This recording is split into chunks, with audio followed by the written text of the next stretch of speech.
Čauko, dnes vám poviem o závislosti na mobile, lebo podľa mňa sa o tejto téme až tak veľa nehovorí, no pomaly sa týka každého jedného z nás.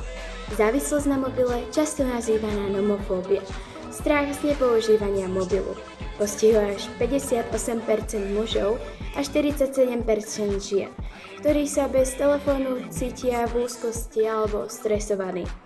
Riešením je digitálny detox.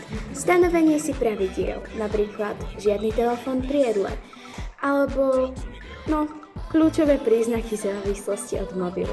Fyzický a psychický stres.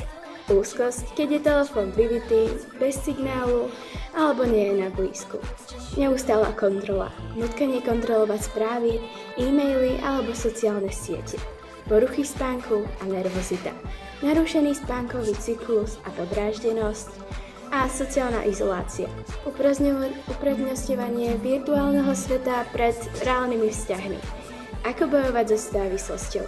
Stanovte si limity. Vytvorte si zóny bez telefónov, napríklad spálňa, jedáleň a využite technológie.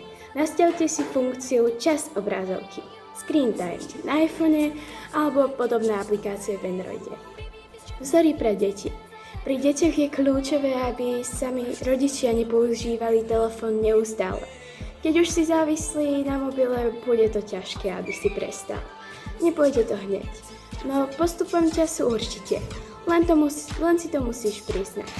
Musíš si povedať: Ty kokso, ja už som riadne na mobile, idem radšej za kamošmi. No, v závislosti povieš ešte chvíľu, potom to už naozaj vypnem. No, spravíš to naozaj? Proste treba s tým bojovať.